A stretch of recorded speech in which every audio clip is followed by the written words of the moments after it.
turning So you this guys might think Hellcat it looks pretty that good was right now, but I previously promise in a you it did not fire look into a anything like this. 2,000 Let me throw up a horsepower clip of what monster. this thing looked like before, because this thing has come a long way. So this was the car before we picked it up. So whoever had this car before, something happened and the car caught on fire. I wonder And we how ended it up caught cleaning on it all fire. up. We stripped it right down to bare metal.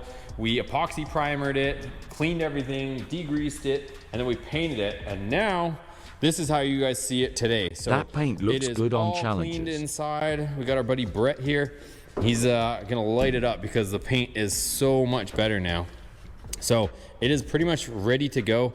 So it's all painted in here. We've replaced all the interior, new windshield, painted some of the roof. We still have some polishing to do, but it's all ready to go for the power plant, which is right here. It's gonna have twin turbos and have a supercharger. So this has a bunch of goodies from MMX. It's got their max effort cam.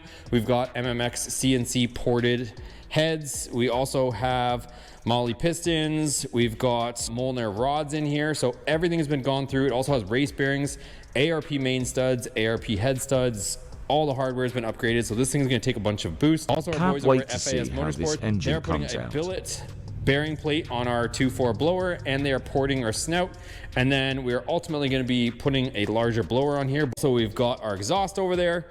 So I know a bunch of people do this different ways where they'll end up putting everything in from the bottom, but in order to put it in from the bottom, we either have to completely put the K-member on the ground, which I really don't want to do. I don't want to be laying on the ground since we've got this huge lift behind us. But even though it's going to be more work, we're going to put it in from the top, and then I'm going to put the headers in afterwards. I really wanted to put the headers on and mount everything from the bottom, because it would save us trying to get our hands in here to put the headers on. But it is what it is. I think this is going to be the cleaner way, especially me and Brett were agreeing. After spending so much time in the engine bay, I really don't want to be bouncing off the walls in here. It's too nice now, since most of this is usually primer in here, and it's just painted, clear coated, and it looks too good to be scratching it all up right now.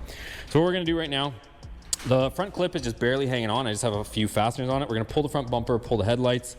Also, our radiator support is only held in by a couple bolts, and that's going to give us full access to come in through the front here. So make sure to drop a follow. We're going to put the engine in here. We're going to get it hanging, and we'll see how far we get today.